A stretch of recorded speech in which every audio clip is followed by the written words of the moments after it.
അങ്ങ് ദൂരെയായിട്ട് ഒരു ഭാഗത്ത് കോടമഞ്ഞ് കയറി വരുന്നത് നമുക്ക് കാണാം. താഴത്ത് ഈ നിൽക്കുന്ന ഉറുമ്പ് പോലെയുള്ള ആൾക്കാരൊക്കെ നമ്മുടെ കൂടെയുള്ളവരാണ്. എത്രത്തോളം ഉയരത്തിലാണ് നമ്മൾ നിൽക്കുന്നതെന്ന് നിങ്ങൾക്കിപ്പോൾ നോക്കുമ്പോൾ മനസ്സിലാവും.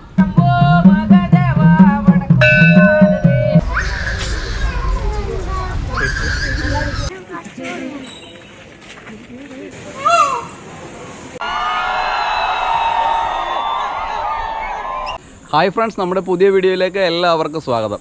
വെറും 630 രൂപയ്ക്ക് തൃശ്ശൂർ ജില്ലയിലെ പ്രധാനപ്പെട്ട ക്ഷേത്രങ്ങളായിട്ടുള്ള വടക്കുംനാഥ ക്ഷേത്രം, പാറമ്മേക്കാവ് ഭഗവതി ക്ഷേത്രം, തിരുവമ്പാടി ക്ഷേത്രം, അതുപോലെ തന്നെ തൃശ്ശൂർ മൃഗശാലയും മ്യൂസിയവും, അതുപോലെ തന്നെ പീച്ചി ഡാം, ഇടക്കുന്നി ക്ഷേത്രം. അപ്പോൾ ഞാൻ ഈ പറഞ്ഞ സ്പോട്ടുകളൊക്കെ കണ്ടുവരാൻ പറ്റുന്ന ഒരു കിടിലൻ യാത്രയുടെ വിശേഷങ്ങളുമായിട്ടാണ് നമ്മൾ ഇന്നത്തെ വീഡിയോയിൽ വന്നിട്ടുള്ളത്. മറ്റെങ്ങുമല്ല, നമ്മുടെ വൈക്കത്തെ KSRTC ഡിപ്പോയിൽ നിന്നും ബജറ്റ് ടൂറിസം പദ്ധതിയുടെ ഭാഗമായിട്ട് തയ്യാറാക്കിയിട്ടുള്ള KSRTCയുടെ കൂടൽമാണിക്യം ട്രിപ്പിൻ്റെ വിശേഷങ്ങളാണ് ഇന്നത്തെ വീഡിയോയിൽ നിങ്ങളുമായിട്ട് ഷെയർ ചെയ്യാനുള്ളത്. KSRTC വൈക്കം ഡിപ്പോയിൽ നിന്നുള്ള മറ്റ് ട്രിപ്പുകൾ പോലെ തന്നെ സീറ്റ് മുൻകൂട്ടി ബുക്ക് ചെയ്ത യാത്രക്കാരുമായിട്ട് വെളുപ്പിന് 4 മണിക്കാണ് നമ്മുടെ ഈ യാത്ര ആരംഭിക്കുന്നത്. വൈറ്റില, ആലുവ, ചാലക്കുടി വഴി പുലർച്ചയോടുകൂടി തന്നെ നമ്മൾ ഈ യാത്രയിൽ സന്ദർശിക്കുന്ന ആദ്യ ക്ഷേത്രമായ ഇരിഞ്ഞാലക്കുട കൂടൽമാണിക്യം ക്ഷേത്രത്തിലെത്തും.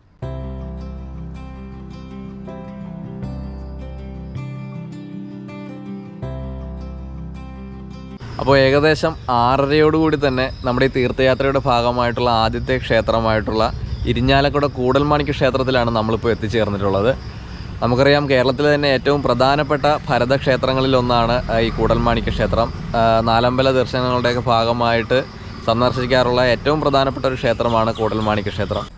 കൂടൽമാണിക്യ ക്ഷേത്രം ഇന്ത്യയിലെ തന്നെ ഭരതന്റെ പ്രതിഷ്ഠയുള്ള അപൂർവം ക്ഷേത്രങ്ങളിലൊന്നാണ് തൃശ്ശൂർ ഇരിങ്ങാലക്കുടയിലെ കൂടൽമാണിക്യ ക്ഷേത്രം. മറ്റു ക്ഷേത്രങ്ങളിലേതുപോലെ പ്രധാന പ്രതിഷ്ഠയോടൊപ്പം ഉപദേവതകളുടെ പ്രതിഷ്ഠകളില്ല എന്നുള്ളത് ഈ ക്ഷേത്രത്തിന്റെ ഒരു പ്രത്യേകതയാണ്. ചേര സാമ്രാജ്യ കാലഘട്ടത്തിൽ AD 650, അതായത് 1300 വർഷങ്ങൾക്ക് മുൻപ് ചേരമാൻ പെരുമാൾ ചക്രവർത്തിയായിരുന്ന കാലത്ത് നിർമ്മിക്കപ്പെട്ടതാണ് കൂടൽമാണിക്യ ക്ഷേത്രമെന്നാണ് കരുതപ്പെടുന്നത്. സാധാരണ മഹാക്ഷേത്രങ്ങളിൽ പ്രധാന പ്രതിഷ്ഠയ്ക്ക് പുറമെ ഗണപതി, ശാസ്താവ്, ദക്ഷിണാമൂർത്തി തുടങ്ങിയ ഉപദേവന്മാരുടെ പ്രതിഷ്ഠകളും ഉണ്ടാകാറുണ്ട്. എന്നാൽ ഇവിടെ എല്ലാ സേവയും സംഗമേശ്വരന് മാത്രമേ ചെയ്യാറുള്ളൂ. സാധാരണ മറ്റ് ക്ഷേത്രങ്ങളിലുള്ളതുപോലെ 5 പൂജയും 3 ശ്രീബലിയും ഇവിടെയില്ല. ഏതൃത്വ പൂജ, ഉച്ചപൂജ, അത്താഴപൂജ എന്നീ പൂജകൾ മാത്രമാണ് ഇവിടെ നടത്തപ്പെടുന്നത്. ക്ഷേത്രത്തിൽ നടത്തുന്ന പുത്തരി നിവേദ്യത്തിന്റെ അനുബന്ധമായി നടത്തുന്ന മുക്കുടി നിവേദ്യം ഇവിടുത്തെ പ്രധാന പ്രസാദമാണ്. വർഷകാലങ്ങളിൽ പ്രത്യേക സമയങ്ങളിൽ മഴ പെയ്യാതിരിക്കാനായി ഭക്തജനങ്ങൾ ഭഗവാന് താമരമാല ചാർത്തൽ വഴിപാട് നടത്താറുണ്ട്. മഹാവിഷ്ണുവിന്റെ അംശാവതാരവും ശ്രീരാമന്റെ സഹോദരനായ ഭരതനാണ് ഇവിടുത്തെ പ്രധാന പ്രതിഷ്ഠ. ക്ഷേത്രവളപ്പിനുള്ളിലെ കുളം കുലീബിനി എന്ന മഹർഷി മഹായജ്ഞം നടത്തി സ്ഥാപിച്ചതാണ് എന്ന് വിശ്വസിക്കപ്പെടുന്നതിനാൽ കുലീബിനി തീർത്ഥം എന്നാണ് ഈ കുളം അറിയപ്പെടുന്നത്. കേരളത്തിലെ ചുരുക്കം ചില ക്ഷേത്രങ്ങളിൽ മാത്രം കണ്ടുവരുന്ന മീനൂട്ട് ഈ ക്ഷേത്രത്തിലെ ഒരു പ്രധാന വഴിപാടാണ്. കൂടൽമാണിക്യ ക്ഷേത്ര ദർശനം പൂർത്തിയാക്കി ക്ഷേത്രത്തിന് മുന്നിൽ എല്ലാവരും കൂടി ഒരു ഫോട്ടോയൊക്കെ എടുത്ത് സമീപത്തുള്ള ഹോട്ടലിൽ നിന്ന് നമ്മുടെ രാവിലത്തെ ഭക്ഷണവും എല്ലാം കഴിച്ചുകൊണ്ട് നമ്മൾ നമ്മുടെ അടുത്ത പോയിന്റിലേക്കുള്ള യാത്ര ആരംഭിച്ചു. ശ്രീ ശ്യാം തന്നെ വിളിച്ച് സംസാരിക്കണം എന്നുള്ളതാണ് ഞങ്ങളുടെ ആഗ്രഹം. ഇത് നജീബിക്കാനെ അതേപോലെ നജീബിക്കാന്ന് വിളിച്ചോളൂ. നിങ്ങൾക്ക് എന്താ ആവശ്യം ഉണ്ടെങ്കിലും, ടോയ്ലറ്റ് മുതൽ ദർശനം വരെയുള്ള ഏത് ആവശ്യവും നിങ്ങൾക്ക് എന്താ അസുഖം നേരിട്ടാലും നിങ്ങൾ നിങ്ങളോട് പറയണം.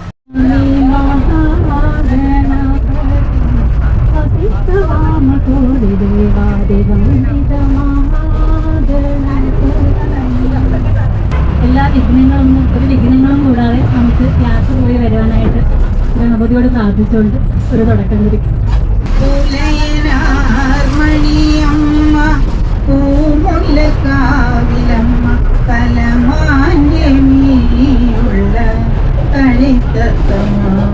എന്തായാലും തീർത്ഥാടനത്തിന് പോലെ ഒരു ഭക്തിഗാനം പാടാമേ.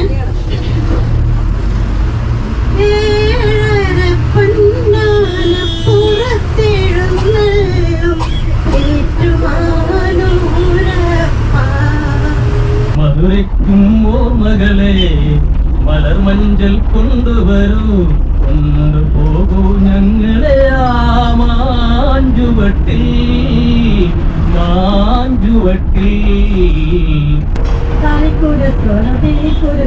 താഴ്വരത്തെങ്കിലെ പൊന്നോല ആലായാൽ തറ വേണം, അടുത്തോരമ്പലം വേണം, ആലിനു ചേർന്നൊരു കുളവും വേണം.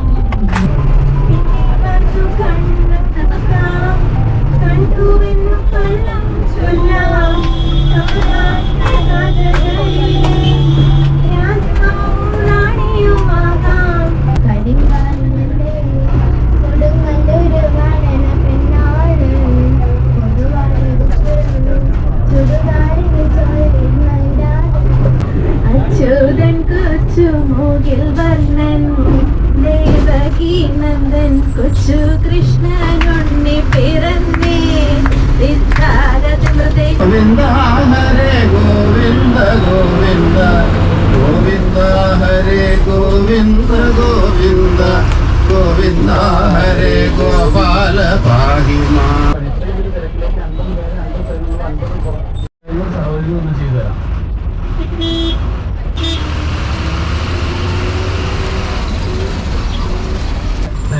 യാത്രയാണ്. കൃത്യമായിട്ട് എന്തെങ്കിലും നിർദ്ദേശങ്ങൾ അതിനനുസരിക്കണം. നമ്മളപ്പോൾ നമ്മുടെ യാത്രയുടെ ഭാഗമായിട്ട് സന്ദർശിക്കുന്ന രണ്ടാമത്തെ ക്ഷേത്രമായിട്ടുള്ള തൃശ്ശൂർ വടക്കുംനാഥ ക്ഷേത്രത്തിലാണ് ഇപ്പോൾ നമ്മളിപ്പോൾ എത്തിയിട്ടുള്ളത്.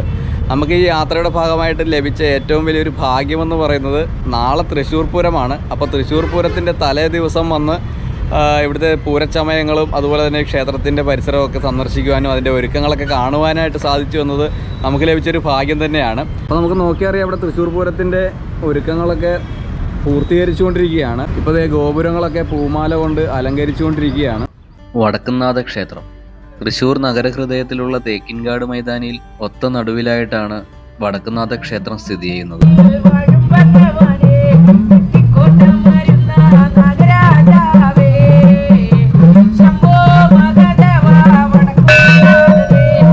ശിവൻ, ശങ്കരനാരായണൻ, ശ്രീരാമൻ, പാർവതി, ഗണപതി എന്നിവരാണ് ഈ ക്ഷേത്രത്തിലെ പ്രധാന പ്രതിഷ്ഠകൾ.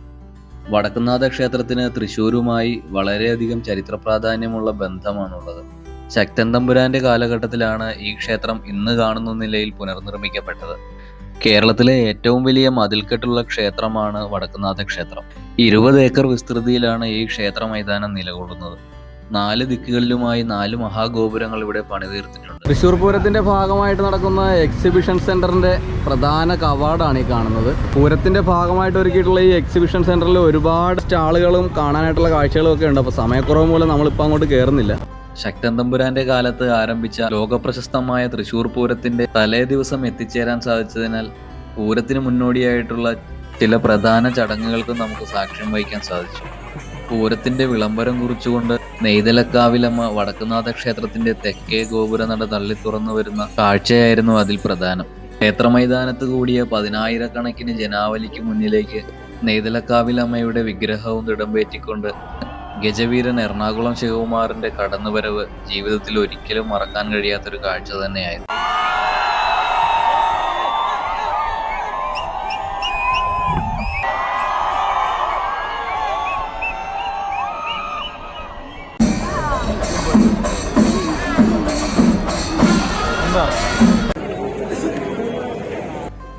പൂരവിളംബരത്തിന്റെ കാഴ്ചകളെല്ലാം ആവോളം ആസ്വദിച്ചതിന് ശേഷം സമീപ ക്ഷേത്രങ്ങളായിട്ടുള്ള പാറമേക്കാവിലും അതുപോലെ തന്നെ തിരുവമ്പാടി ക്ഷേത്രത്തിലും ഒരുക്കിയിട്ടുള്ള പൂരച്ചമയങ്ങളെല്ലാം മതിവരുവോളം കണ്ട് ആസ്വദിച്ചതിന് ശേഷമാണ് നമ്മുടെ അടുത്ത കേന്ദ്രത്തിലേക്ക് നമ്മൾ യാത്ര തിരിച്ചത്.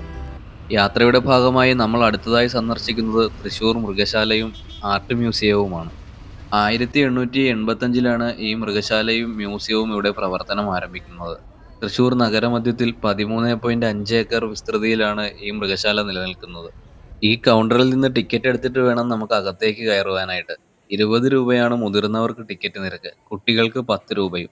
ഞായറാഴ്ച ദിവസങ്ങളിൽ കുട്ടികൾക്ക് സൗജന്യ സന്ദർശനമാണ്. തൃശ്ശൂരിലെ തന്നെ പുത്തൂരിൽ ഏഷ്യയിലെയും അതുപോലെ തന്നെ ഇന്ത്യയിലെയും ഏറ്റവും വലിയ സുവോളജിക്കൽ പാർക്ക് നിർമ്മാണം പൂർത്തീകരിച്ചു വരികയാണ്. അതിനാൽ തന്നെ സമീപഭാവിയിൽ തന്നെ ഈ മൃഗശാല പുത്തൂർ സുവോളജിക്കൽ പാർക്കിലേക്ക് മാറ്റപ്പെടുന്നതാണ്. ഈ മൃഗശാലയുടെ വിസ്തൃതി 13.5 ഏക്കറാണെങ്കിൽ പുത്തൂരിൽ ആരംഭിക്കുന്ന സുവോളജിക്കൽ പാർക്കിന്റെ വിസ്തൃതി എന്ന് പറയുന്നത് 350 ഏക്കറാണ്. 300 കോടി രൂപയാണ് പുതിയ പാർക്കിന്റെ നിർമ്മാണ ചെലവ്. പുതിയ പാർക്കിൽ പക്ഷിമൃഗാദികൾക്ക് അവരുടെ സ്വാഭാവികമായ ആവാസ വ്യവസ്ഥ ഒരുക്കുന്നതിനാൽ ഈ മൃഗശാലയിൽ ഇപ്പോൾ വലിയ മെയിൻ്റനൻസ് വർക്കുകളൊന്നും നടക്കുന്നില്ല. എന്നിരുന്നാൽ തന്നെയും നിരവധി ഇനത്തിൽപ്പെട്ട പക്ഷികളും അതുപോലെ തന്നെ ഉരകങ്ങളും മൃഗങ്ങളും ഒക്കെ ഈ കാഴ്ച ബംഗ്ലാവിലുണ്ട്.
ഈ കാണുന്നത് സൂവിനോടൊപ്പം തന്നെയുള്ള ആർട്ട് മ്യൂസിയമാണ്. അപ്പോൾ നമുക്ക് ഇതിൻ്റെ അകത്തെ കാഴ്ചകളൊക്കെ ഒന്ന് കണ്ടിട്ട് വരാം.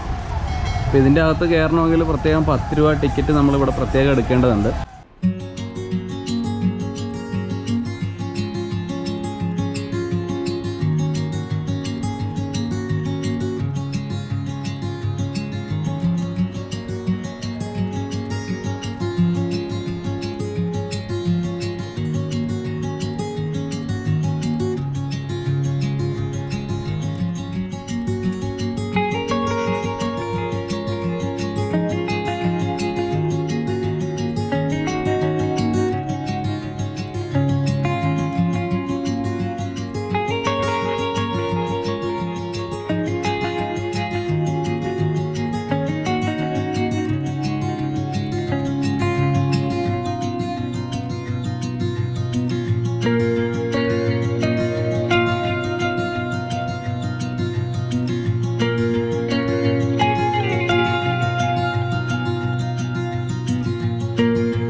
അപ്പോൾ തൃശ്ശൂർ മൃഗശാലയിലെ കാഴ്ചകളൊക്കെ കണ്ടിട്ട് നമ്മളിപ്പോൾ മണ്ണുത്തി കാർഷിക ഗവേഷണ കേന്ദ്രത്തിലാണ് വന്നിട്ടുള്ളത്. അപ്പോൾ കൂടെയുള്ളവരൊക്കെ കുറച്ച് പേരൊക്കെ അതേ മുന്നേ പോയിട്ടുണ്ട്, ബാക്കി കുറച്ച് പേരൊക്കെ അതേ പുറകെ വരുന്നുണ്ട്.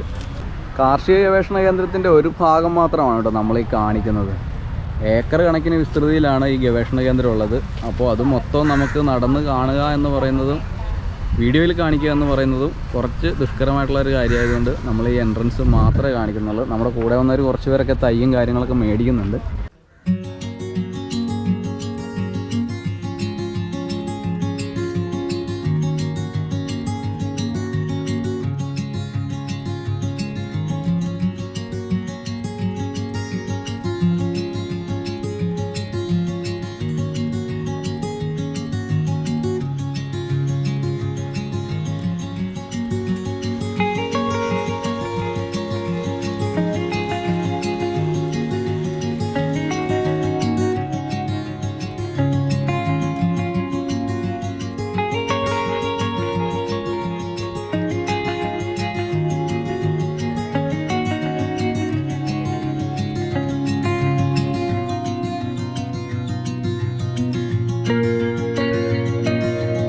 മാവുകളുടെ തന്നെ 100 കണക്കിന് വെറൈറ്റികളിലൂടെ ഉണ്ട്. അതുപോലെ തന്നെ പ്ലാവുകളാണെങ്കിലും നിരവധി ചെടികളുടെയും അതുപോലെ തന്നെ പഴവർഗ്ഗങ്ങളുടെയൊക്കെ 100 കണക്കിന് വെറൈറ്റീസാണ് ഈ മണ്ണുത്തി ഈ ഗവേഷണ കേന്ദ്രത്തിലുള്ളത്.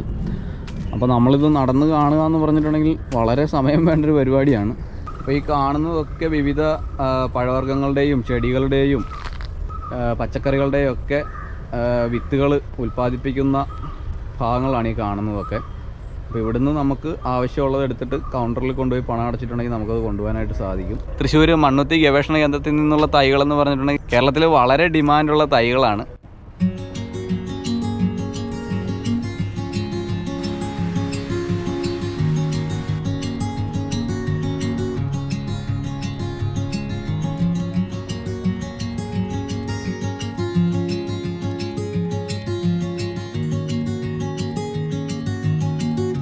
നമ്മളപ്പോൾ അടുത്ത ലൊക്കേഷനായിട്ടുള്ള പീച്ചി ഡാമിൽ എത്തിയിട്ടുണ്ട്. അപ്പോൾ നമ്മുടെ കൂടെ വന്നിട്ടുള്ളവരൊക്കെ ടിക്കറ്റ് എടുക്കാൻ വേണ്ടി നിൽക്കുവാണ്. അപ്പോൾ ഇവിടെ ടിക്കറ്റ് എടുത്തിട്ട് വേണം നമുക്ക് ഡാമിലെ വ്യൂ പോയിന്റിലേക്ക് പോകാനായിട്ട്.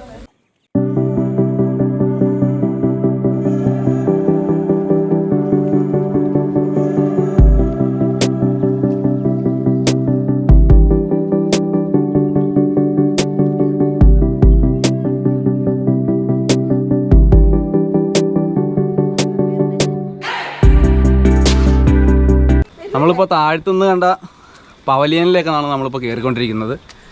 പീച്ചി ഡാമിലെ ഒരു പ്രധാനപ്പെട്ട ഒരു വ്യൂ പോയിൻ്റാണിത്. അപ്പോൾ ഇവിടെ ചെന്നിട്ടുണ്ടെങ്കിൽ ഈ ഒരു പ്രദേശം മുഴുവനായിട്ട് അതിൻ്റെ ഭംഗി ആസ്വദിക്കുക എന്നുള്ളതാണ് ഇതിൻ്റെ ഏറ്റവും വലിയ പ്രത്യേകത. നമ്മളിങ്ങനെ കയറി വരുമ്പോഴത്തേക്ക് ഒരു ഭാഗത്തുനിന്ന് കോടമഞ്ഞ് കയറി വരുന്നുണ്ട്. നല്ലൊരു കയറ്റാണത്. അപ്പോൾ മേളിൽ ചെല്ലുമ്പോൾ അതിൻ്റെ കാഴ്ചകൾ ഞാൻ കാണിച്ചു തരാം. നമ്മുടെ കൂടെയുള്ള ടീമുകളൊക്കെ പുറകെ പതുക്കെ കയറി വരുന്നുണ്ട്. പീച്ചി ഡാമിൻ്റെ വ്യൂ പോയിന്റിൽ നിന്നുള്ള കാഴ്ചകളാണ് നമ്മളിപ്പോൾ കണ്ടുകൊണ്ടിരിക്കുന്നത്. അതിമനോഹരമായിട്ടുള്ള പ്രകൃതി ഭംഗി നിറഞ്ഞൊരു പ്രദേശം തന്നെയാണ് നമ്മുടെ ഈ പീച്ചി ഡാമിൻ്റെ ഏരിയ എന്ന് പറയുന്നത്. അങ്ങ് ദൂരെയായിട്ട് ഒരു ഭാഗത്ത് കോടമഞ്ഞ് കയറി വരുന്നത് നമുക്ക് കാണാം. കുറച്ചും കൂടി സന്ധ്യയൊക്കെ ആയി കഴിഞ്ഞിട്ടുണ്ടെങ്കിൽ ഈ ഭാഗത്തേക്കൊക്കെ കോട വന്ന് ഒന്നും കാണാൻ പറ്റാത്തൊരു സിറ്റുവേഷനിലേക്ക് ഇവിടെ മാറുമെന്നാണ് നമ്മുടെ ഇവിടുത്തെ ജീവനക്കാർ പറഞ്ഞിട്ടുള്ളത്. നമ്മുടെ കൂടെയുള്ളവരൊക്കെ പതുക്കെ ഓരോരുത്തരായിട്ട് കയറി വരുന്നുണ്ട്. നല്ലൊരു കയറ്റാണ്. താഴത്ത് ഈ നിൽക്കുന്ന ഉറുമ്പ് പോലെയുള്ള ആൾക്കാരൊക്കെ നമ്മുടെ കൂടെയുള്ളവരാണ്. അപ്പോൾ നിങ്ങൾക്ക് ഇവിടെ നിന്ന് നോക്കുമ്പോഴത്തേക്ക് മനസ്സിലാവും എത്രത്തോളം ഉയരത്തിലാണ് നമ്മൾ നിൽക്കുന്നതെന്ന് നിങ്ങൾക്കിപ്പോൾ നോക്കുമ്പോൾ മനസ്സിലാവും. അപ്പം അത്രയും ഉയരമുള്ളൊരു വ്യൂ പോയിൻ്റാണ്.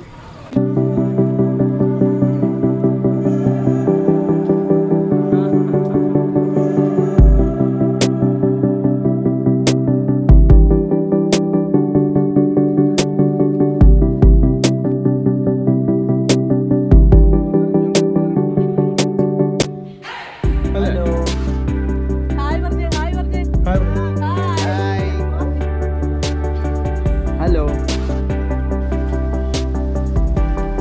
അപ്പോൾ നമ്മുടെ ഇന്നത്തെ യാത്രയുടെ അവസാനത്തെ പോയിന്റ് ആയിട്ടുള്ള ഇടക്കുന്നി ക്ഷേത്രത്തിലെ സന്ദർശനവും പൂർത്തിയാക്കി വൈകിട്ട് ഒരു 7 മണിയോടുകൂടി തന്നെ നമ്മൾ തിരിച്ച് വൈക്കത്തേക്ക് യാത്ര തിരിച്ചു. ഈ യാത്രയിൽ പങ്കെടുത്ത എല്ലാവരും ഒരേ സ്വരത്തിൽ പറഞ്ഞൊരു കാര്യമുണ്ട്: ജീവിതത്തിൽ ഒരിക്കലും മറക്കാൻ കഴിയാത്തൊരു യാത്രയായിരുന്നു ഇത്. അപ്പോൾ ഇന്നത്തെ വീഡിയോ നിങ്ങൾക്ക് എല്ലാവർക്കും ഇഷ്ടപ്പെട്ട് കാണുമെന്ന് പ്രതീക്ഷിക്കുകയാണ്. ഇഷ്ടപ്പെട്ടിട്ടുണ്ടെങ്കിൽ തീർച്ചയായിട്ടും നമ്മുടെ വീഡിയോ ഒന്ന് ലൈക്ക് ചെയ്യുക, മറ്റുള്ളവർക്ക് കൂടെ ഒന്ന് ഷെയർ ചെയ്ത് കൊടുക്കുക. ആദ്യമായിട്ടാണ് ഈ ചാനൽ കാണുന്നതെങ്കിൽ ഒന്ന് സബ്സ്ക്രൈബ് ചെയ്തുകൂടി സപ്പോർട്ട് ചെയ്യുക. മാത്രമല്ല, ഒരവസരം കിട്ടുകയാണെങ്കിൽ ഇത്തരം യാത്രകളൊക്കെ നിങ്ങളും പ്രയോജനപ്പെടുത്തുക. അപ്പോൾ മറ്റൊരു വീഡിയോയുമായിട്ട് സമീപഭാവിയിൽ തന്നെ കണ്ടുമുട്ടാവുന്ന പ്രതീക്ഷയോടെ സബീർ ഇബ്രാഹിം, മഹാരാജാസ്.